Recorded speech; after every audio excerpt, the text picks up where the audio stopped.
Dzień dobry, welcome. A panel discussion organized by the Overseas Press Club of America in New York, the Press Club Polska here in Warsaw, with the support of the Ford Foundation. Free press, free speech, security of journalists, these are not new ideas. But I like to say that in the new age of journalism, these are becoming increasingly intertwined and important. In an age of blogging, citizen journalism, internet, killing of journalists, targeting them, kidnappings, it's a different world. So we will speak to all those issues today. Even in my own country, which has constitutional guarantees of free press, we still have to remain ever vigilant. There are people in government that still, even with laws on the books, find ways to subvert and lose the trust of people. I'd like to introduce my colleague and partner, Jaroslaw of the Press Club here in Warsaw. Thank you, Sonia. Welcome everybody to Warsaw in the special day, the anniversary of first elections in which started the collapse of the communist system, and the same day the anniversary of the massacre in Tiananmen Square. So we see two faces of today's world, and I hope we'll have a lovely, interesting discussion today about how we can support and what is the situation of the freedom of speech and security of journalism. And tonight, as you know, we will have the ceremony of the Freedom of Speech Award, and most of you will be on that event. I also would like to welcome Rita Cosby, who will be one of the key speakers tonight. I just want to say that to all panelists that I'm very happy that you accepted the invitation and you came to Warsaw. And the stage is to Jaroslaw Gugala, who is one of the most... you will not introduce yourself probably, so I have to tell a short story about you.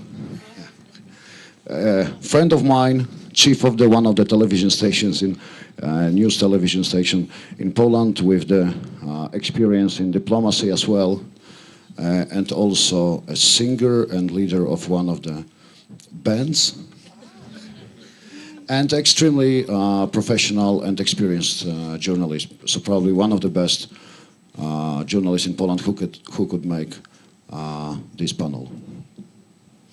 Thank you very much. Good morning.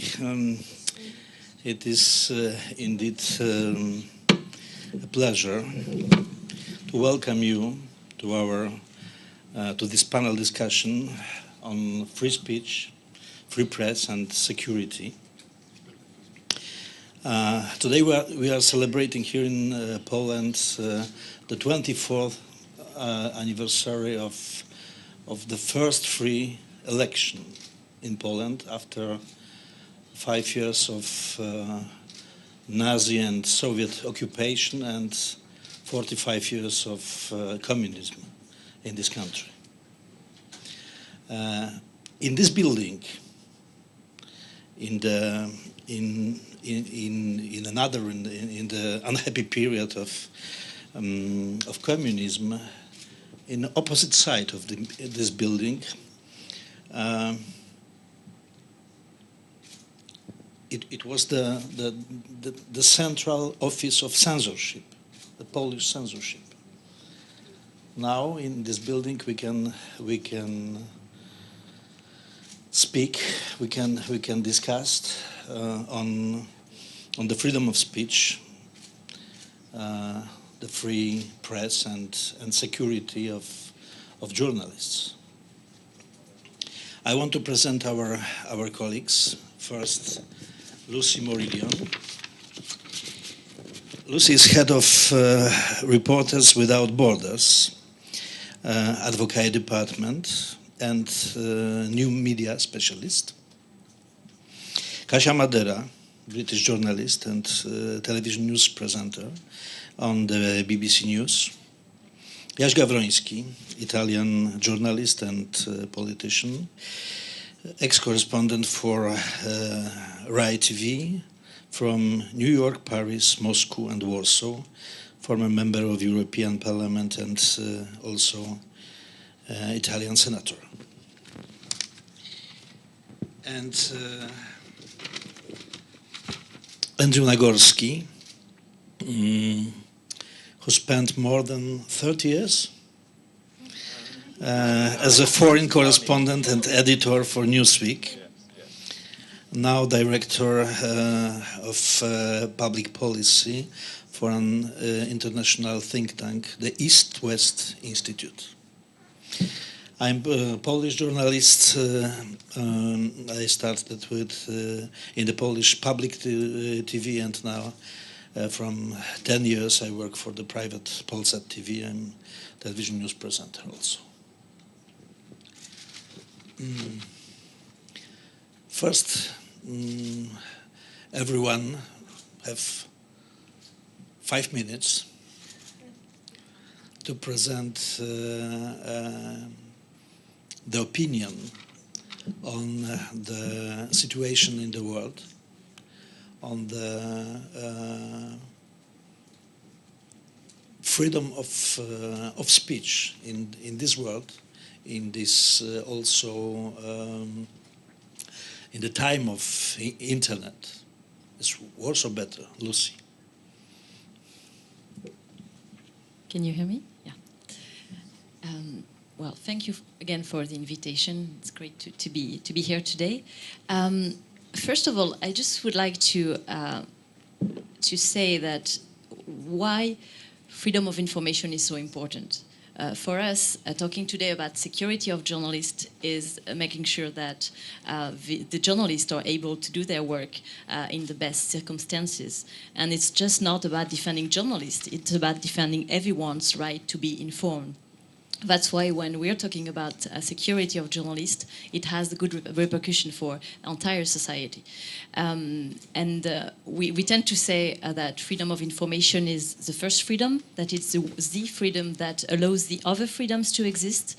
How can you denounce human rights abuses? How can you denounce environmental issues or corruption when you don't have a free press or journalists doing this very important investigative work? To answer your question, regarding freedom of information and the state of it today worldwide, I would say, and I mean, a lot of people probably agree here, that it has become more and more difficult to be a journalist, and that the risk faced by reporters, whether they are professional or whether they are citizen journalists, are actually increasing. In 2012, Reporters Without Borders has recorded a very high number of journalists killed. It was actually the highest number since our organization started collecting the names of reporters who were killed while performing their work as journalists. We had 89 journalists killed, which was 33% more than last year, than the year before, 2011. Same, we have about 2,000 journalists who were physically attacked or threatened. About 900 of them arrested. And if we take into account citizen journalists and netizens, the numbers really increase very much. Why is that? I mean, how are these reporters being targeted? Some of them died, of course, in war zones. I mean, Syria was one of the deadliest countries for journalists this past months. Somalia. We had 18 journalists killed in 2012, in Somalia, and it's not something that makes the headlines of major news organizations. But countries like Pakistan, Brazil, and others have also been noted as countries where reporters die. Some of them are targeted, clearly. This is not accidental. Many of them have been threatened before they get killed. And those who order the killings can be members of organized crime, of Islamist militias like Al-Shabaab in Somalia. They can also be coming, you know, from corrupt politicians or people who are eager to silence journalists doing some, let's say, very sensitive work. One of the things that is the most worrying about these numbers of journalists attacked, killed, and so on, is the fact that most of the cases remain unpunished. And the impunity fuels violence. If murderers or attacker of journalists are not sued, if they are not punished by justice, then it's going to continue. It's a never-ending cycle. And we tend at Reporters Without Borders to do what we can to publicize these abuses, to call for justice, and to try to make sure that this won't go unpunished.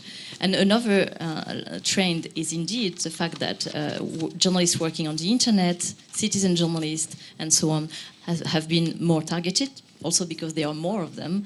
And the Arab Springs, and even before the 2009 revolution in Iran, was really something that shows how regular citizens can act as reporters in the process of collecting information, sending information, of course, sometimes with specific agendas, and we're very aware of that, but they have been able to send information, pictures, videos, from places where journalists couldn't go or wouldn't go because it's just a very small town in a very small country. I'm going to stop here maybe to let my colleagues... Okay, thank you. Kasia, please take the floor. I think it's... I work in an industry, well, for an organisation that makes my life a little bit easier. The BBC is enormous. It's the largest broadcaster in the world. We have now the world's newsroom in London. We all work together, and we have people in places that, as you were saying, incredibly dangerous. We are increasingly using citizen journalists, as you mentioned. We have Ian Panel right now in Syria, who, thanks to various citizens who are flagging up the most recent massacre of 200 people, it was thanks to citizen journalists that he was then able to, with cameraman, very important to mention the cameraman as well, Darren Conway, he was able to access that, and then not to corroborate, not to verify, because it's impossible to know, but at least to see and get in there and bring those pictures back and show us what is happening. I think right now, journalism has always been important. It's always been, you know, I don't want to go on about it, but right now especially, when we simply cannot get access to various countries, it's more crucial than ever. And I appreciate, I'm being a bit of a hypocrite, I sit in a studio, I have a very easy life, it's lovely, thank you very much. People are risking their lives out there, so I just, you know, it's work like Lucie's organisation is, you know, that's where it's at. So I do appreciate all your work and all those people that are risking their lives, and all those citizens out there as well, who, yes, they have agendas, and yes, when they come on the BBC, it is very difficult to then ensure that you have the opposing argument as well, and it's very easy to bring someone on and then suddenly you realise that actually they are very much with an agenda. But at the BBC it's always about being unbiased, so we really make sure that we try and get the counter argument on as well. So yes, it's not easy and people are risking their lives, and I guess that's what your organisation is all about, so thank you. Moving on. Please, Andrew Nagorski. All right. Well, thank you very much. Always wonderful to be back in Warsaw. And I think particularly, I think we have two questions here. One is the freedom question, one is the security question. And particularly given the anniversary that we're celebrating today in Poland, it's worth reminding ourselves that in some areas, in terms of the freedom question, there's been real progress. And for those of us who covered Poland in the 80s and the 70s, and in the old Soviet Union, you know, the fact that since '89 there is a free press in Poland and throughout this region is a big stride forward. I remember as recently as only 4 years before the '89 events, still going to interview the underground leader of Solidarity at the time, Zbigniew Bujak, and it was one of these things like in a Hollywood movie where there were a chain of people who were putting me in cars, then walking me through courtyards, going through another car. Yeah, and yeah, you did those rides too. But you remember you telling. Oh, yes, yes. So it was, you know, it's, and to think that whole era is here, at least is gone, is, you know, something worth keeping in perspective. The other country, you know, next door, of course, Russia, is a very different story. As a correspondent there in the early 80s, you were followed, you were harassed, the KGB was very overt sometimes, slashing your tires, interrogating you, especially interrogating your sources. But, and you were worried particularly not so much about your safety as the safety of the people who are courageous enough to talk to you. So you took all sorts of measures, because the worst thing that usually happened to you as a correspondent was basically what happened to me. I was expelled after a year. They were unhappy with my reporting. They made that clear, and they expelled me. As I was telling, yeah, as Yash and I were reminiscing, my penalty was to be sent to Rome, so I survived.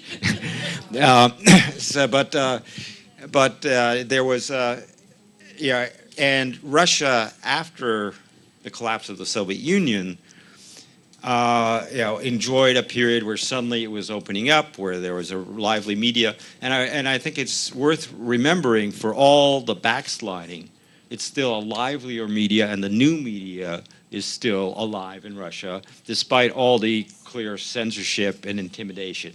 But the security situation is worse. And this came home to me in 2004. I helped start the Russian edition of Newsweek, which was also in partnership with Axel Springer, the same partnership that Newsweek has here. And they also started the edition of Forbes magazine, the business publication. And the editor of that publication was Paul Klebnikov, an American who we worked in the same office, his staff, my staff. He walked out of the office one day and was shot by clearly a hit. And yeah, most of the people who have been journalists who have been killed in Russia have been Russians. He happened to be an American. But it illustrated that, you know, in the old days, when something happened, you knew exactly where it was coming from. In the new Russia, you're not sure. There are any number of sources. So the security situation is much worse. And, and with all the regression in terms of freedom, there's still rooms for maneuver. But then in terms of your bigger question about the effect of the internet, I'll leave that because I'm sure there will be a lot more to say about it. I think there's, yeah, there are the citizen journalists, which are a great boon. But there is the weakening of journalist structures as a whole, which is something which is, I think, is a major concern. Thank you. Yes, Gawronski, please.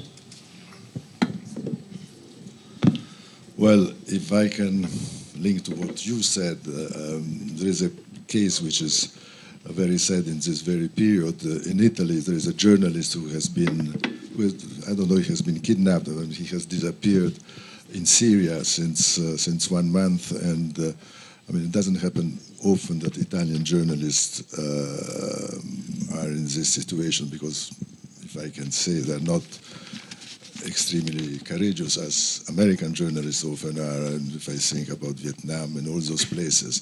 But I mean, it's a very sad case, and because I mean, nobody really knows what happened to him. If I can answer your first question about the situation of freedom of speech in the world, maybe I can testify to a country, a situation in a country which I think that nobody of you have been, and where the situation is very, very, very strange. I've been in that country, which is North Korea, 4 or 5 times. And certainly the problem of free press in that country really doesn't exist. It's a masterpiece. I mean, from the journalistic point of view, it's a fascinating country, really, because in the era of today, with the internet, with all of that, the idea that a regime succeeds in isolating totally a country to the extent that people in that country really don't know what happens outside their border, and some of them, many of them, are convinced to live in a good way, to the extent that somebody told me there that if there were to be free democratic elections in North Korea, it could be that the guy Kim Jong-il, or whatever he is called, would win, because people don't know really what happens. You arrive at the airport, you have to leave your cellular phone, which is stupid anyhow, because anyhow it doesn't work, but they still make you leave it. And of course, I mean, the press is, you read from time to time what happens, what kind of speech. I mean, it's much worse than Soviet Union in its worst days, really. I was thinking when you were talking, most of you, about persecution of journalists.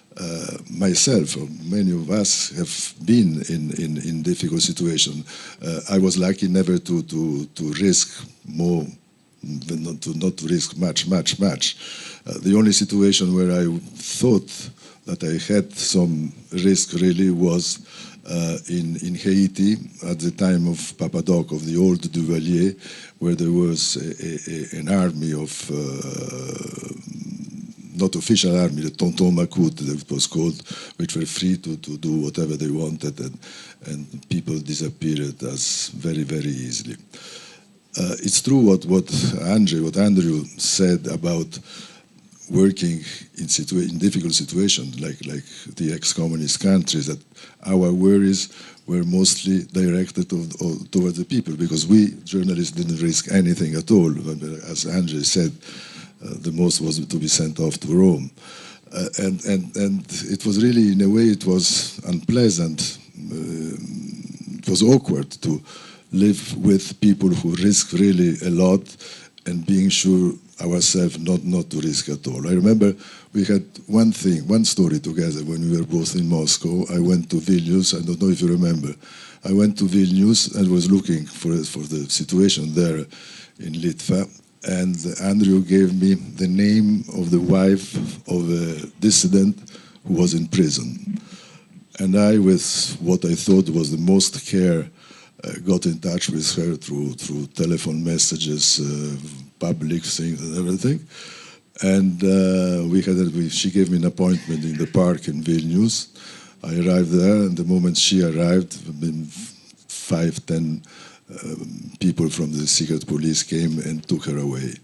I don't know what happened to her. No, maybe I hope nothing wrong. But I mean, it's really that situation where you feel those people who risk their life to let other people know what happens to their country, and they take that risk even if they know that, I mean, it's very dangerous for them.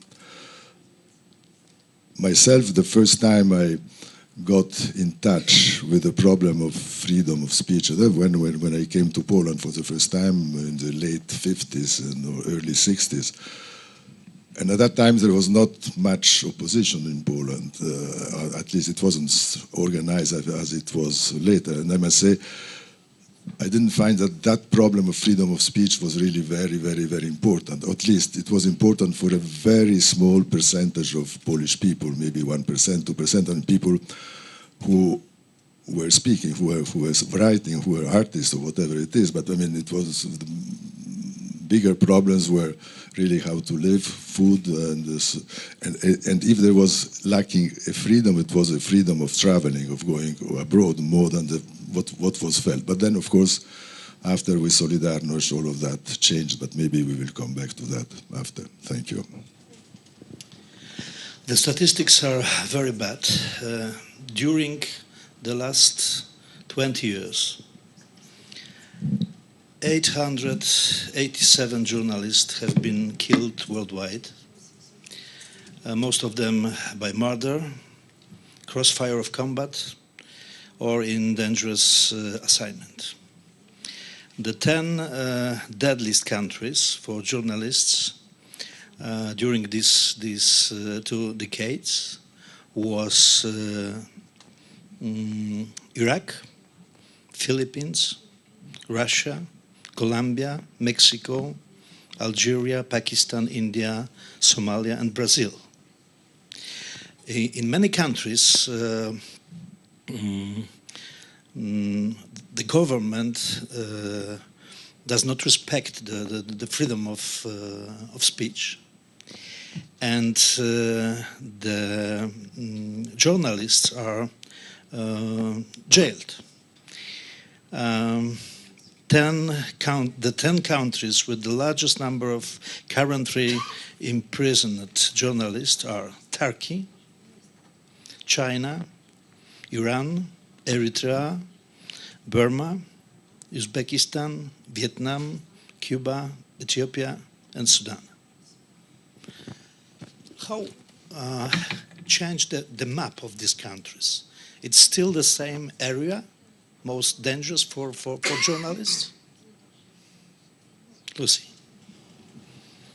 Well, obviously, the same usual suspects are in the list when you take into account the most repressive countries. I mean, clearly, democratic countries tend to respect freedom of information and journalists better than repressive regimes. That may sound obvious, but what we've seen, you mentioned Iraq as one of the most dangerous countries this past 10 or 20 years.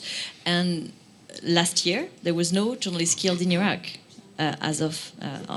for reporting activities. So it does change when the murders are linked to a conflict and so forth. But the fact that China is among the world's biggest jailers of journalists, it's something that has been happening for more than 10 years. Today is June 4th, and it's also the anniversary of Tiananmen Square massacre. We have over 30 journalists and 70 citizen journalists who are in jail in China, and some of them because they talked about the massacre and because they braved censorship. We were talking earlier today of North Korea and the fact that people are completely disconnected from what's happening outside. It's not the case in China, of course. You still have information that is spread around, but one effective action from the Chinese Communist Party and government has been to sort of erase the collective memory of the events of Tiananmen. Many young Chinese people do not know what happened in 1989. That's just unbelievable for us when we all have in mind the Tank Man picture or other things like this. But it is also the case today in China.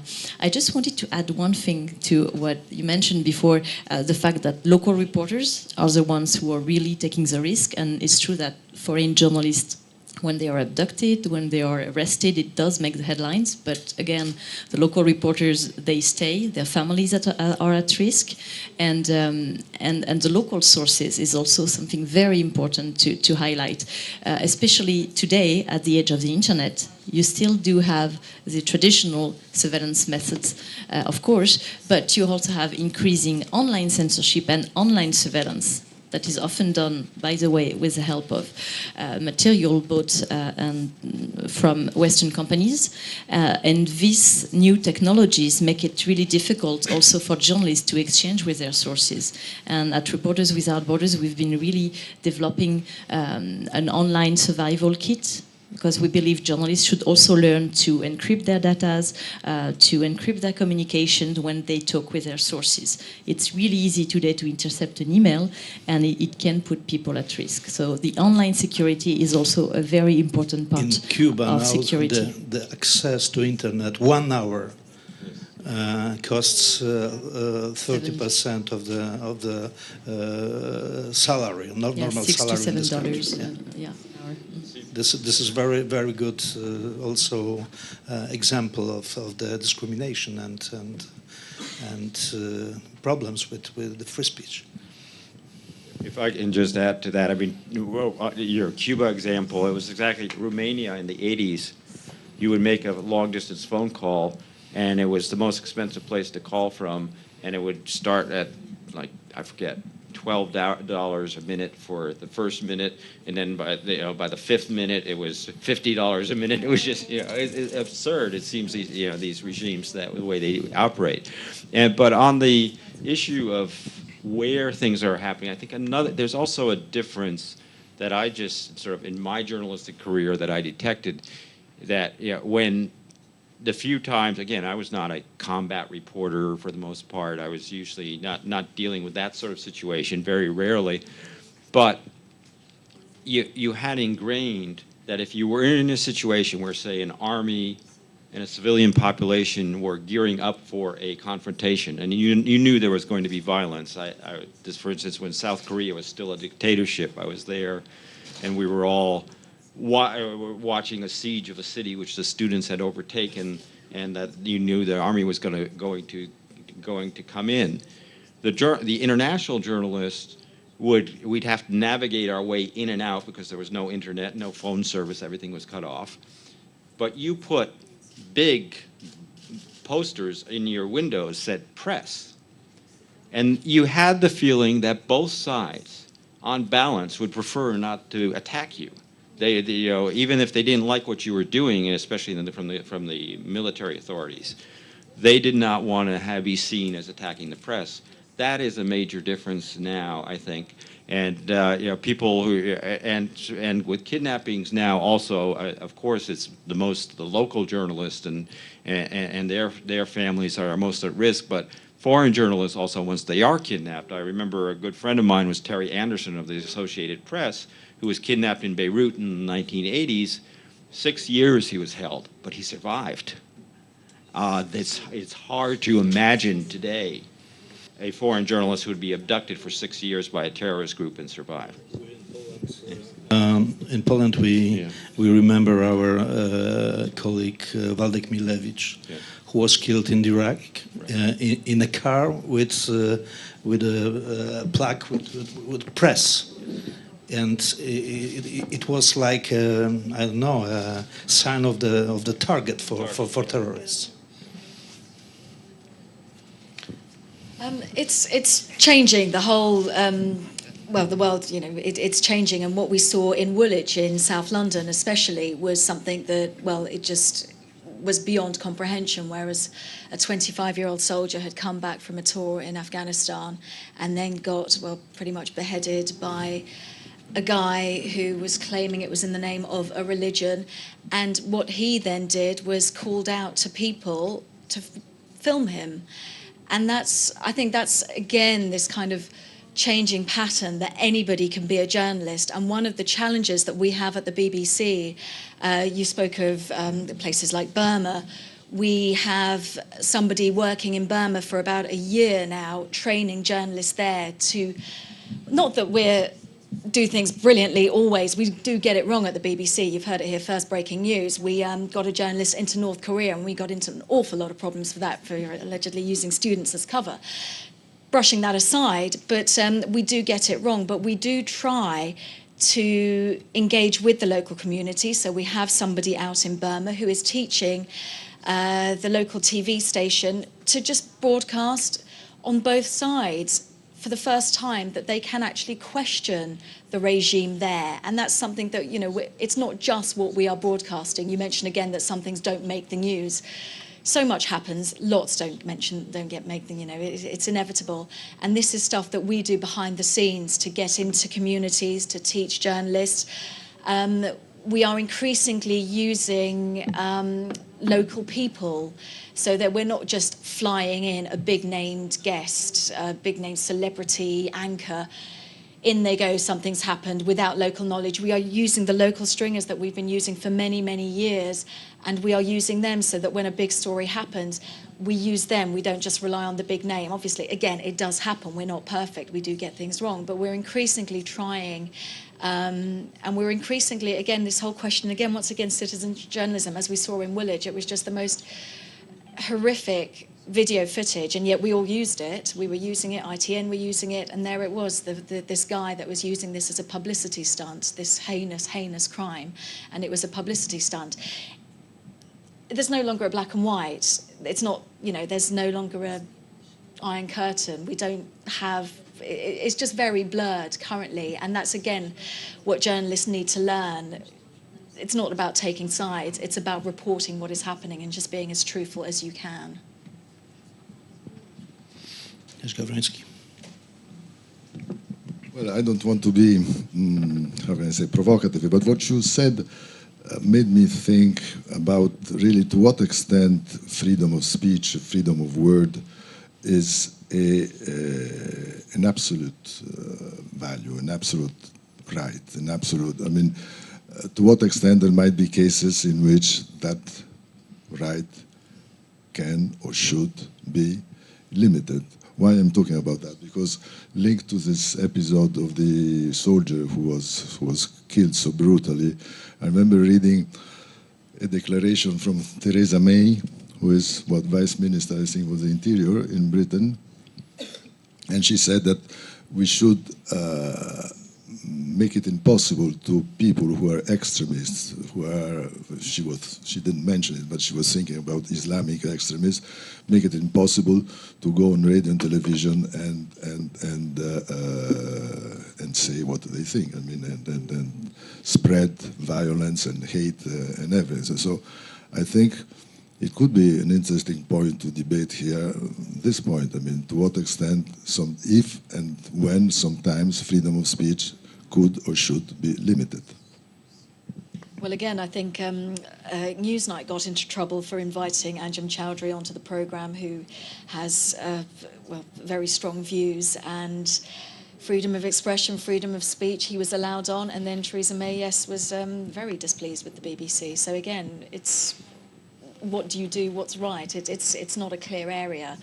At the BBC, licence fee organisation, so we get the viewers, you know, we're auntie, so to speak. Viewers tell us what they think in no uncertain terms. They do feedback. So in that kind of way, we are always accountable to what viewers think. But, you know, it was a judgment call that really displeased the Home Secretary, yes. Well, according to international law, freedom of speech is not absolute.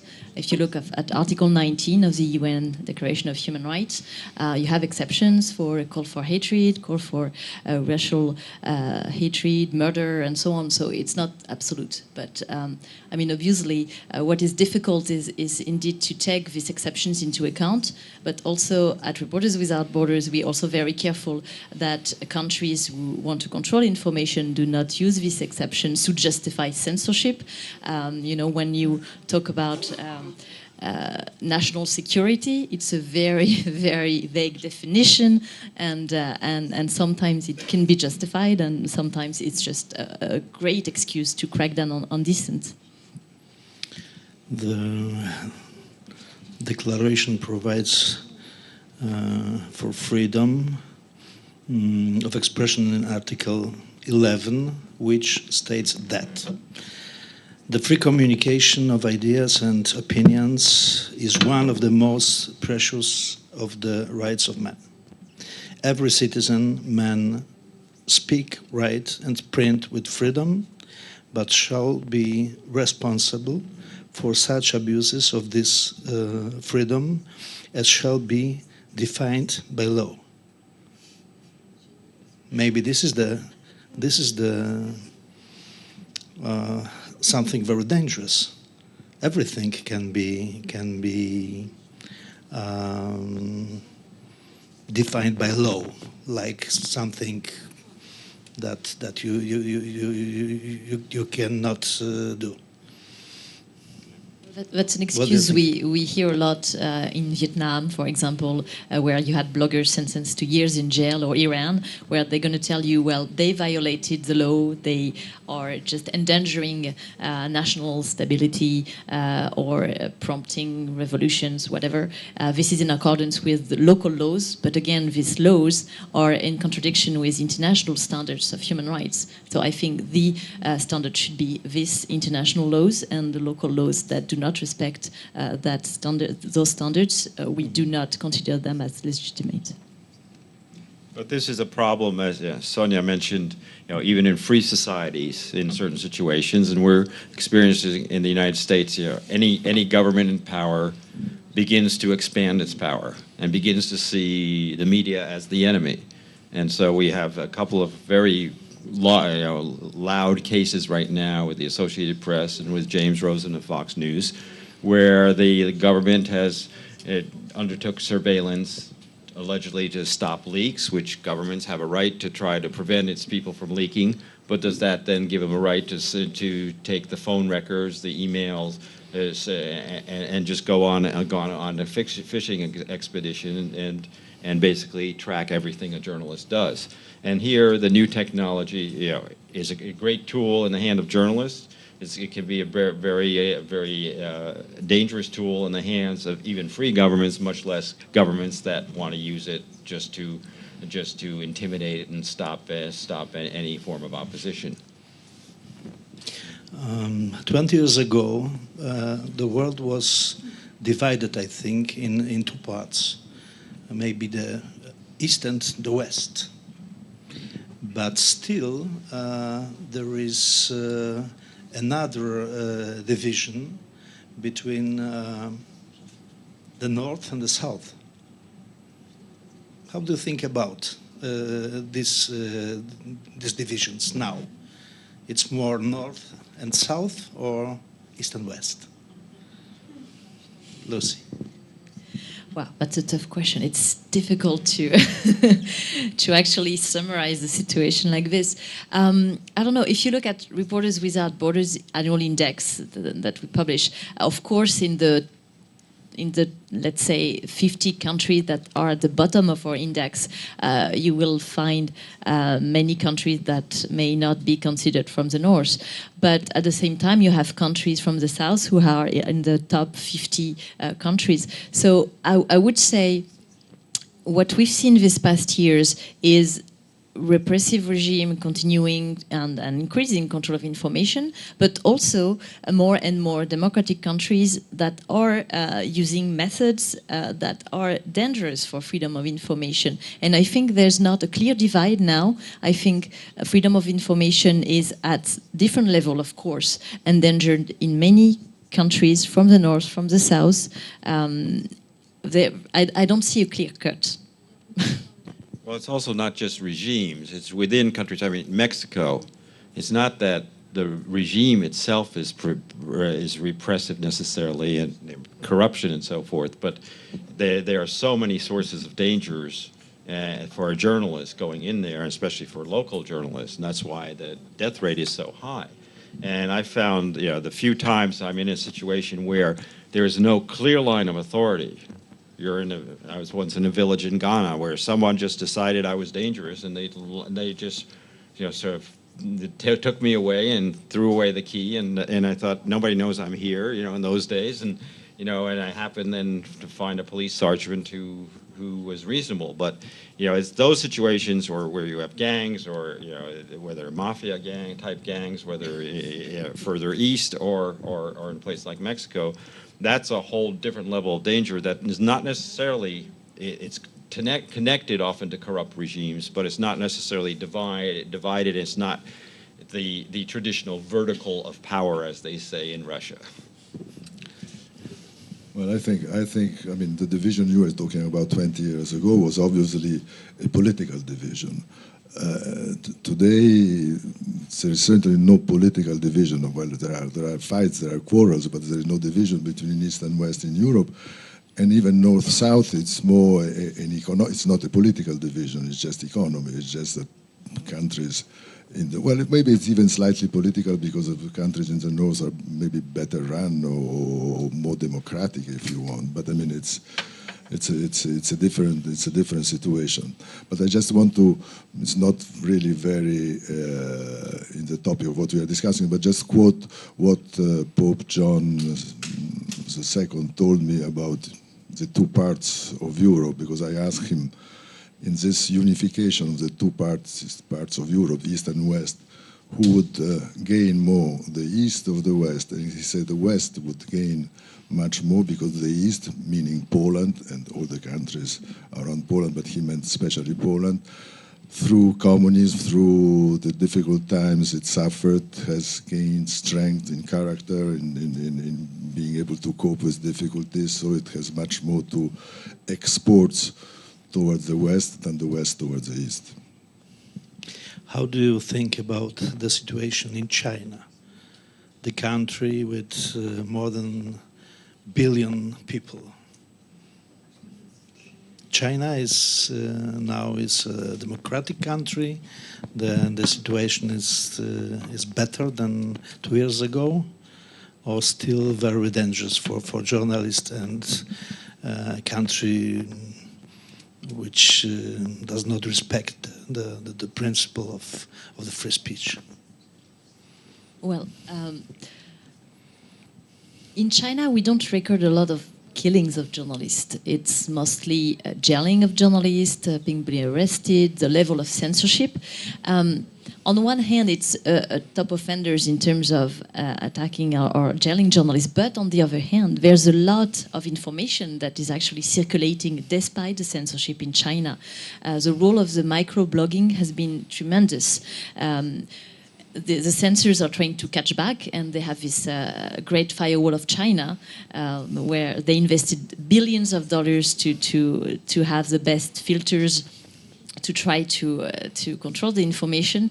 Today, I think there are about 400 to 500 keywords blocked, specifically related to Tiananmen, which is huge. But again, the Chinese internet users are very creative. They would use metaphors, they play with the Chinese language, they would take some very popular songs and they just change it to make fun of the censors or talk about some important issue.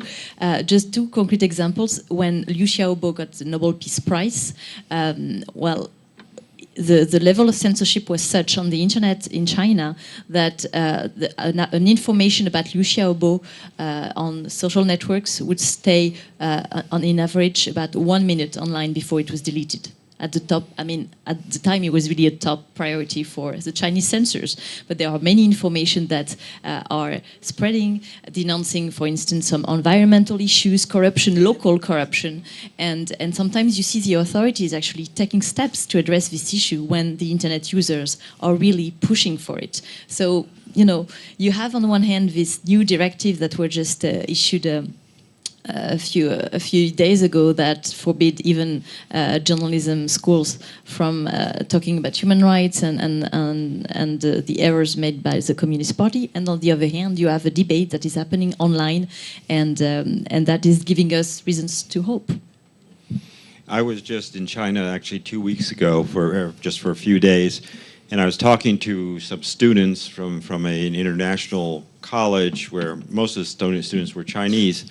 And I asked them about internet censorship, and they said, yes, of course, we have all this censorship. You cannot get YouTube, you cannot get Facebook. But I said, but we all, I mean, the average people cannot. But we all have VPNs, our own networks that manage to get us onto the network, onto a lot of these sites. So we don't feel it the same way. And I asked, well, do you think the government why should the government then block other people? I said, well, other people, China has a lot of problems, other people might be misled.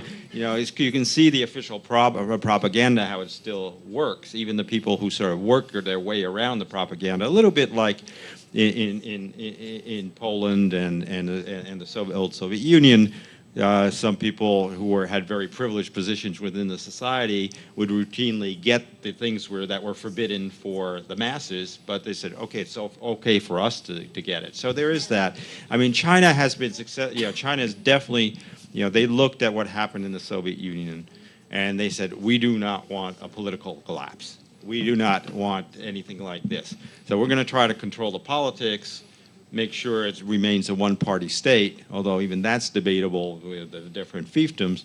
But economically, we're going to really create a modern society. If anybody can pull that off for at least a while, I think the Chinese come closest to it. But even there, I think we've had, right from the beginning, there were tensions from 1979 when Deng Xiaoping first initiated his reforms, through Tiananmen and beyond, there are these waves, and I don't believe that in China these pressures, people who begin to, who are allowed to travel, who are allowed to create their own businesses, to lead their lives independently in many ways, and chart their lives, will be forever content to say, okay, but the politics, that's in the hands of the party. At some point, that's going to change too, and it is at times. Can I just ask, is that the discrepancy, the growing disparity between rich and poor in China, is that going to add to the tension? Because at the moment, new leadership, they're trying to keep it all in hand, but that's got to give at some point, in your experience. Yeah, well, for one thing, I haven't spent that much time there recently, but it's, the disparity between a Shanghai and a Beijing, or even some of the provincial cities and the countryside, is apparently still enormous. And people, and the abuse of power by local authorities, say, displacing, just to say, for instance, appropriating a whole area and kicking everybody out in terms of housing, that creates real grievances. And yeah, that is a major source of tensions. Okay, we have 7 minutes.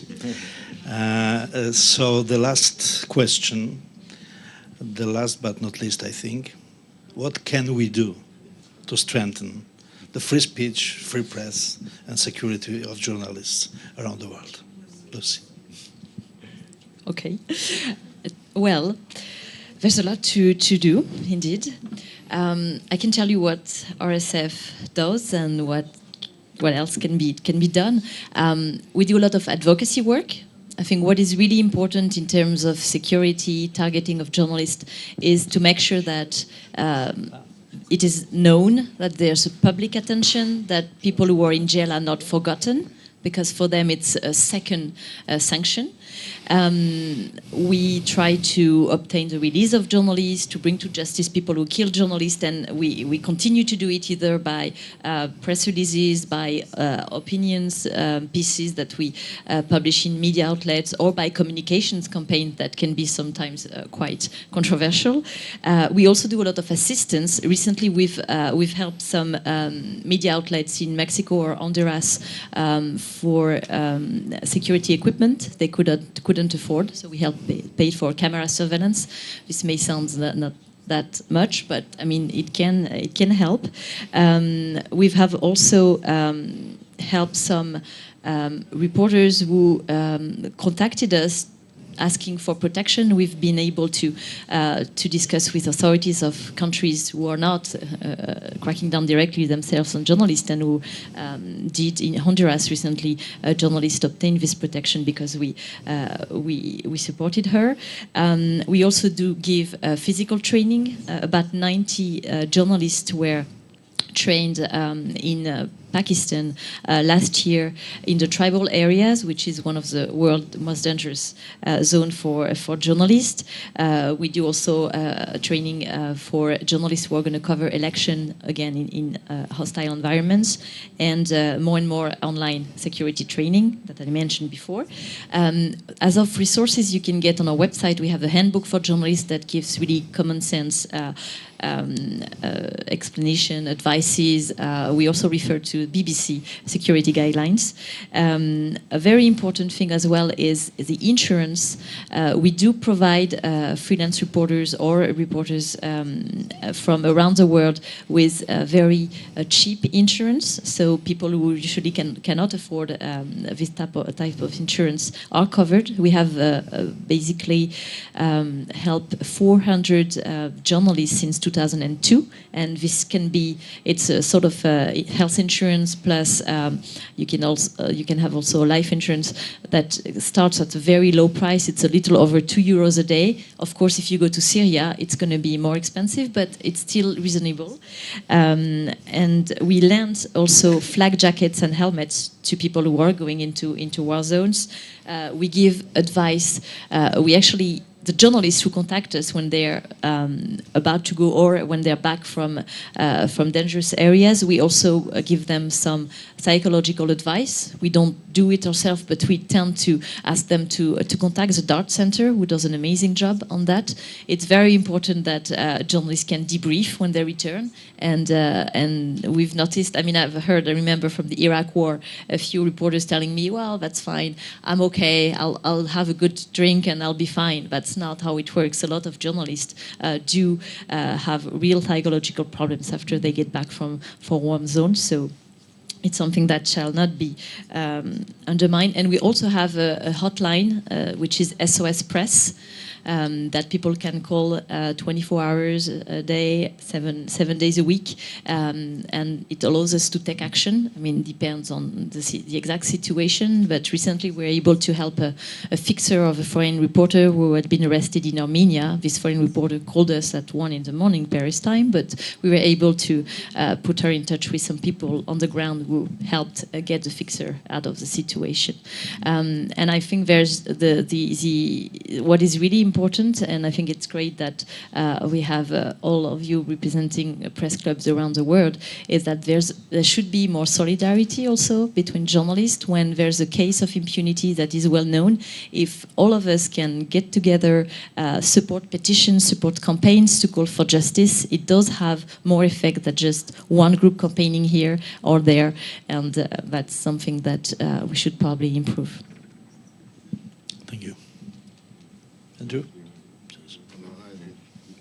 I think, I mean, they're professional on that topic. It's very difficult to add something else. Well, I won't try to add to that. I just add one, because all of that I absolutely agree with.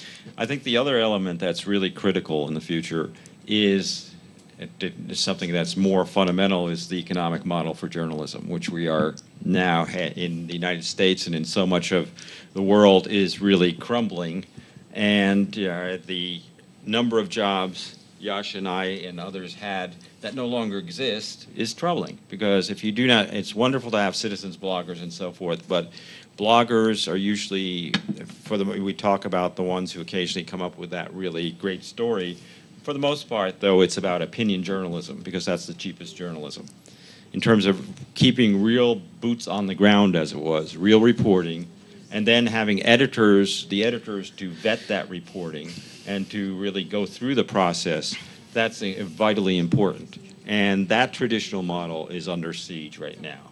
And it's going to take, I think, quite a while for us to work through new models, because you need that support system if you're going to be a serious reporter in dangerous situations or in just very challenging situations. The last news is that we have we have 30 minutes more. So if one of you wants to take the floor, please. My name is Sabader. I am vice president of Foreign Correspondents Association in Poland. I was born in Syria. I have a question for Ms. Lucie. You said the countries who journalists have a problem. You don't, any word you don't remember for the Palestinians territorium and the journalist who's killed in the West Bank and Gaza. This is the double standard who in the West. This is the answer of the question why they don't like us. Thank you. So don't worry, there's no double standards. We're very eager of covering situation wherever violations happen, and we're absolutely not political, which is our strengths and our credibility. We have denounced actually a journalist killed and the bombing of media in Gaza during the last Israeli operation, and it actually it's something that was quite publicized because we published, I was mentioning last January, our annual index, and Israel did lose 20 ranks in the index as a direct reaction to that. So we did publicly denounce it. We did remind Israel that journalists are protected under international law as civilians, that media outlets who are not military objective should not be bombed and protected. So it's a topic that we know well. We also follow very closely the administrative detention of many journalists in the different areas. What is really difficult today is to be able to get information from the Israeli authorities about these administrative detentions, why these journalists are being held, and we have asked for these cases to be solved as soon as possible, or the journalists be released if there are no proof that they were involved in any illegal activity. Thank you. My name is Wael Awad. I'm the president of the Foreign Correspondent Club of South Asia, and I am a war correspondent of. Sorry, which country? I'm from India.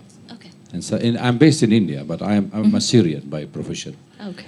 by birth also, and I'm proud of being a Syrian since I'm with you here. Now, my work in television for 25 years for the Middle East Broadcasting Center, and then I worked for the Al Arabiya channel as South Asia Bureau Chief. My question, because I realized in the discussion there was no mention of what is the really freedom of speech, but we don't know what is the freedom is really, and what is true journalism in this. Because the drawback of the new technology have taken us back. I remember when I wanted to give a report from Sri Lanka, I have to verify my reports, I have to see the authenticity of it, and I have to give it to this channel till they broadcasting. Now you have somebody sitting in a crowded area here, holding a placard in his hand, downing with the president, and you do the shooting, and then you broadcast it in your channels, where nobody checking on these lines. Is it true or is not true? Is it authentic report or is not? So are we really doing justice for our work, or are we doing a corporate job? Why I'm saying so? Because we've seen in the Arab Spring how things have changed. You focus on Syria while Bahrain is burning. You focus in Libya while Doha is making a green square in Doha, replica of the Tripoli one before the fall of Gaddafi. And yet we say this is journalism and this has been sold. So I feel we need to draw a line between citizen journalism, true journalists, and the corporate houses who's running the show for us. Because if I'm reporting from a war zone, I was embedded with the American also. I was captured in Iraq. I was detained in Afghanistan. I was shot in Kargil, and as well as in Sri Lanka. Yet I risked my life for reporting to a channel when I realized that this channel became a part of the propaganda war in my country. So there has to be something to explain to us as a journalist, who is the true journalist and what is the really freedom of journalism. Thank you. Okay, we need 2 hours more. Okay, Kasia? Well, look, again, it's what I said beforehand. I'm lucky. I work for the BBC. We are unbiased. We don't have political affiliations. Whenever we have one side on, we strive to get the other side on. We sort of joke that a certain competitor isn't wrong for long. We'd rather be... There is a massive onus on being first with breaking news. We won't be first, we will be second, but we will get it right. And that is the whole point. We will make sure that we've double-checked with two sources, not just Reuters copying APTN or one of the agencies following another agency. We will verify it on two separate sources, ensure that that what we are going to transmit is accurate. And it does mean that sometimes we're not first with the information, like the very own London bombings was, it happened on our doorstep, and yet we were talking about power surges for a long time, and we should have maybe moved on with that. But the point is that we try our best to be right, and we appreciate that people are risking their lives, and that's why we always turn to our bureaus. We will wait for the bureau chief to say whether something, especially in very sensitive parts of the world, we will wait on their say-so. And again, it's frustrating. There are editors in the newsroom that want it on now. Get it on, get it off, move on. But we wait because... And it just means that maybe we are a little bit less, I don't want to use the phrase, but a little bit less sexy in terms of breaking the news. But at least that's why people hopefully trust us, and that's why, time and time again, I'm proud to say that we're unbiased and we're apolitical, which is fantastic. Yes, Gawronski. Well, you said we are unbiased. I know that BBC is unbiased. There's no doubt about that. But I think that we will approach the solution of that problem that the gentleman mentioned when we will find somebody who finally will say we are biased. If we start, if people who are biased, and there are many people, organizations, journalists who are biased, will say I am biased, I think the solution of the problem will be much easier. I think what is important is it's very difficult to say you are on one side, you are on the other side. What is important is prestige. When an organization has the prestige of people believing that what they say, what they write, what they speak about is as close as possible to this mythical truth, mythical objectivity that all journalists are looking for. But it's expensive. That's the problem. News is incredibly expensive. We don't make money. We lose an awful lot of money. And, with the advertising as well, we don't carry advertising. It's expensive, and people just are not interested as well. People want celebrities. Half the time, whenever I come up with an idea, oh, who's going to be there? It's like, who cares? It's a great story. I don't need Victoria Beckham to be there just to make it newsworthy. And that's the other challenge that journalists have. It's getting people interested. And a large part of that is also, the readers' viewing figures. We see what happens. People aren't watching the main news. Obviously, people are getting the news elsewhere. But it's a running debate. It's a challenge. We try and bring people what they want, and, are we dumbing down? It's a massive challenge. I'd love to know the answer. I really would. I mean, clearly the rise of citizen journalism has created many good things and bad things as well. I mean, there's so much information getting out that when you're a journalist and you receive all these images, even from Syria, it's important that we have the citizen journalists, because very few journalists are able to get into the country. But at the same time, when you get those images of people being butchered, you cannot use them, and it's just not that interesting. But it's important that those violations, those images get out, because it's the only way to break the news blackout that the regime is trying to impose, and the problems that the opposition is also more and more creating. I just remember, to give you an example, I just remember a friend working for French media who received a couple of years ago a video from, a few years ago, a video that his contact said was coming from Haiti. It was a video of an earthquake. You see a black man in a house, the walls tremble and so on. And he didn't know what to do with it because he didn't know who was exactly this contact. Someone he vaguely knew, but that's all. So what he did is he sent it actually on Twitter. So he used the new media and social network to check this information, and he got back an answer from a friend, journalist on Twitter, who told him, oh, this is a video that was filmed in San Francisco during an earthquake years ago. So in this case, indeed, there was wrong information, but checked also thanks to the news media. And I think we should also see, to the new media, sorry. And I think we should also take into account the fact that for us reporters, when we do a story, then with the social networks, with the news media, we have our article actually has a longer life than before. It's going to be retweeted, it's going to be sent over, and so on. And I mean, it does pose problems for economic sustainability, clearly, but it's also a way of spreading the information, of making sure that we are going to be able to reach many more readers than before. It also makes us, it's a challenge to make sure that we are as accurate as possible, because then in this new area, the slightest little mistake can be also pointed out by the public, who can also help us correct and adapt our stories. But we talked about the Arab Spring. The BBC was everywhere almost. Didn't have a bureau in Sidi Bouzid, because who else? Do you know a media outlet who was based in Sidi Bouzid when Mohamed Bouazizi set himself on fire? And we're happy then to have videos of the demonstration that were coming up from the citizen journalists. But indeed, for a news media, the role of the editor is crucial. And one way I hope in the future is going to be better collaboration between these citizen journalists, this new media, and the traditional media. And I think when you mentioned the fact that in Syria you try to rely on citizen journalists because there's not so many options.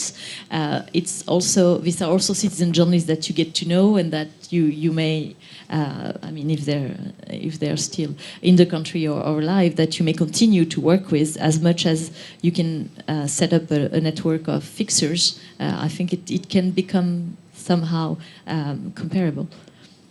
And I think your question about the technology and how do you check the photos. I mean, it used to be only Stalin could Photoshop, right?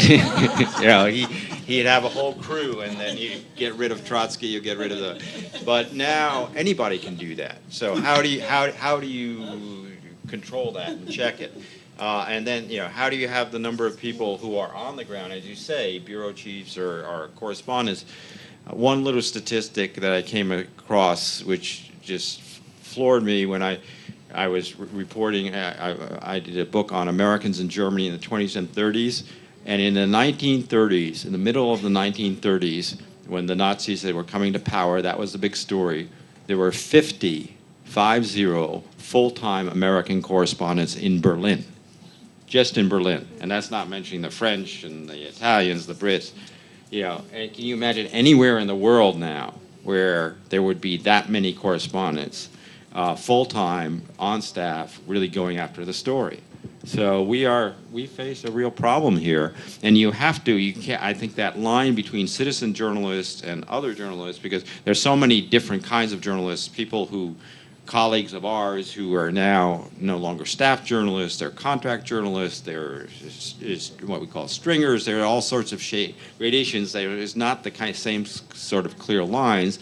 But you still do have to have a core that somehow tries to exert some quality control and give you whatever publication or media outlet you're representing some credibility. And if you don't have that credibility, then obviously you are not going to last long, or you'll only be a sort of a fringe media outlet. Please.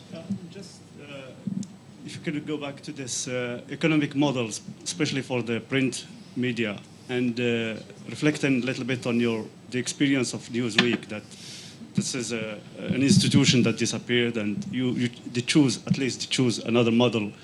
Is it the best way to deal with the changes that were in the? Yes, yeah. Well, if I had the solution, I think I would be much in demand now. I left Newsweek 5 years ago. I'm very happy to see that Newsweek Polska is still doing quite well, and I helped launch that. And and that it's funny that it's ironic in some ways.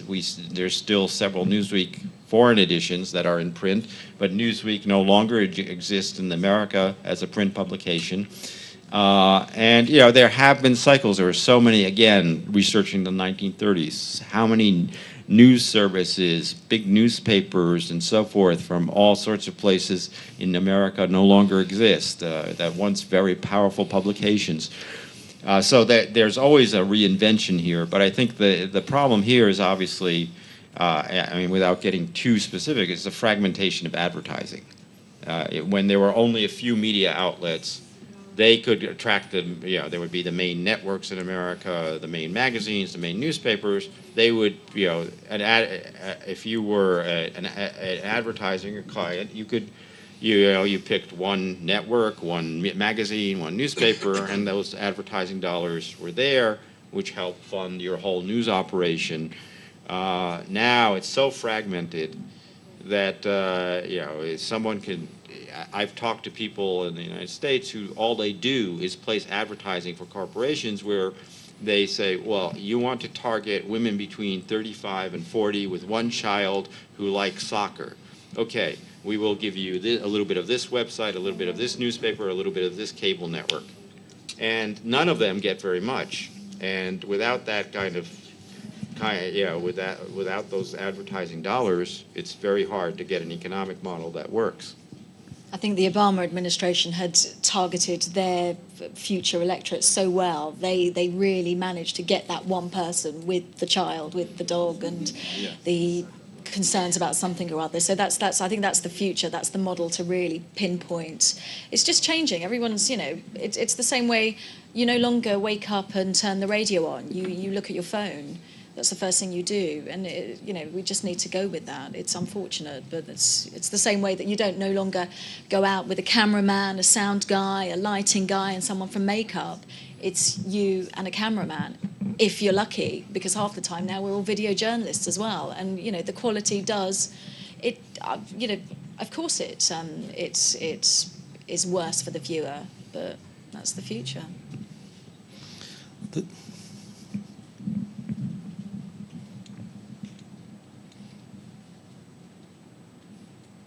Okay, I think the crucial thing and the crucial question now is who is and who is not journalist, and the responsibility of media without editors-in-chief, because everyone can be journalist now, can communicate,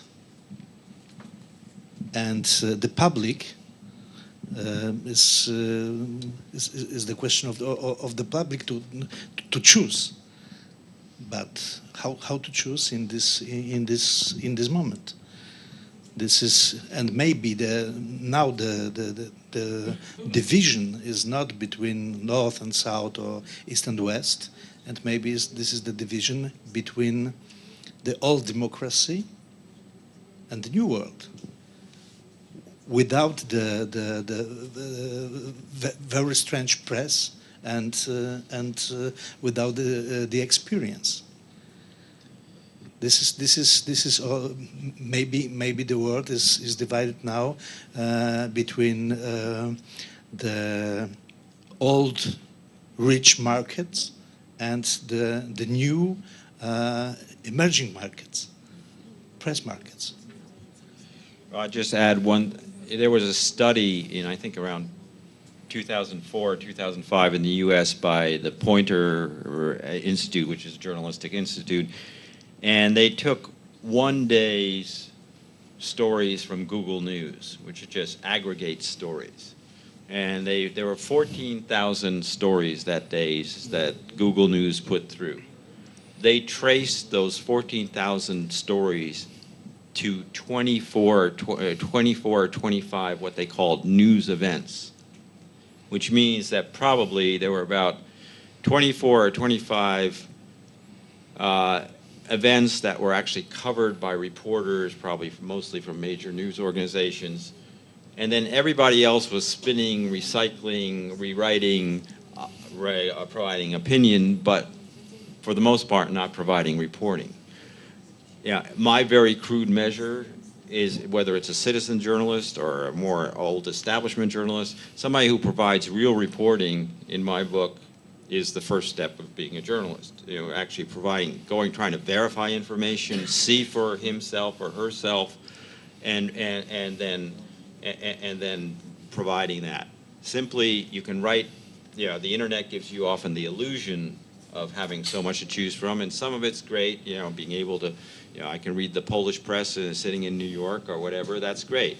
But in terms of the real reporting, I think anything we can do to encourage that, and that can come from a variety of sources, and then have a system to try to verify, and you need editors. I mean, everybody who writes knows that you need an editor, no matter how good we all think we're brilliant, but we all need editors.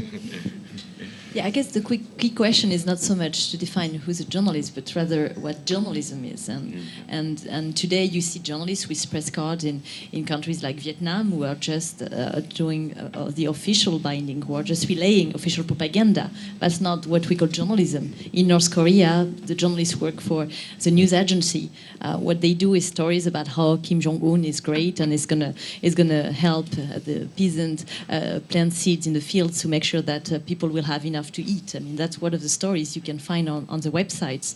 So it's really about collecting, verifying, and disseminating information rather than having a press card or not, rather than being officially a journalist, recognized as journalist or not. who can guarantee the security for a blogger? Well, I'm Reporters going to wait and without to get a little bit of water.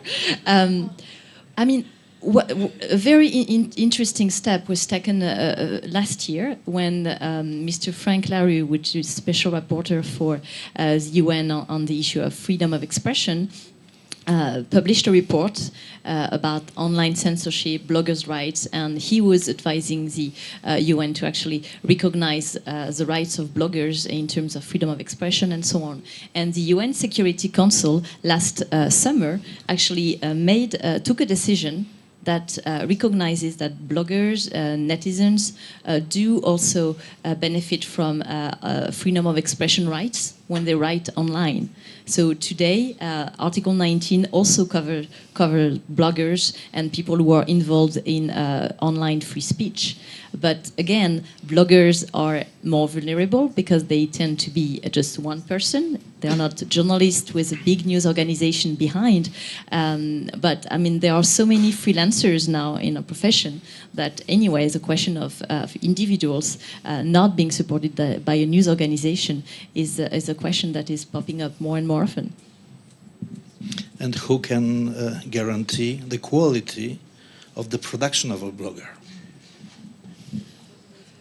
Well,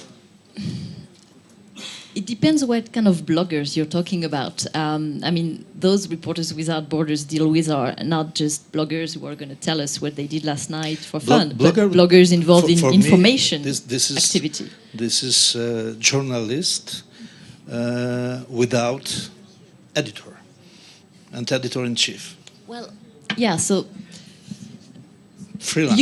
You can see some very interesting websites or bloggers who are doing a great job, and indeed they are vulnerable, but now they are supposed to be protected on paper by international law. They are supposed to be protected by groups like us who defend them as news providers when they are leading an activity of information, and you can see that they are also gaining some of them some credibility in their countries.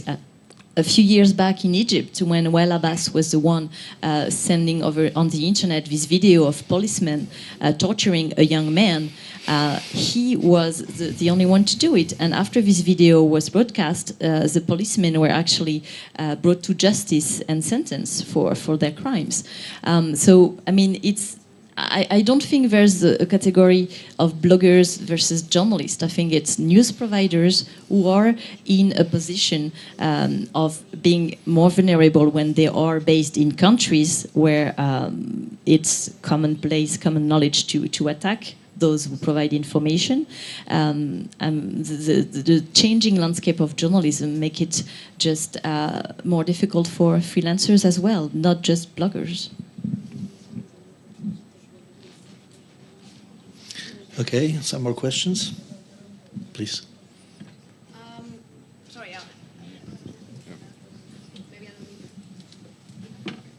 Thank you so much. I'm Colin from the Brussels Press Club. I think I want to throw in another element that has been forgotten here today.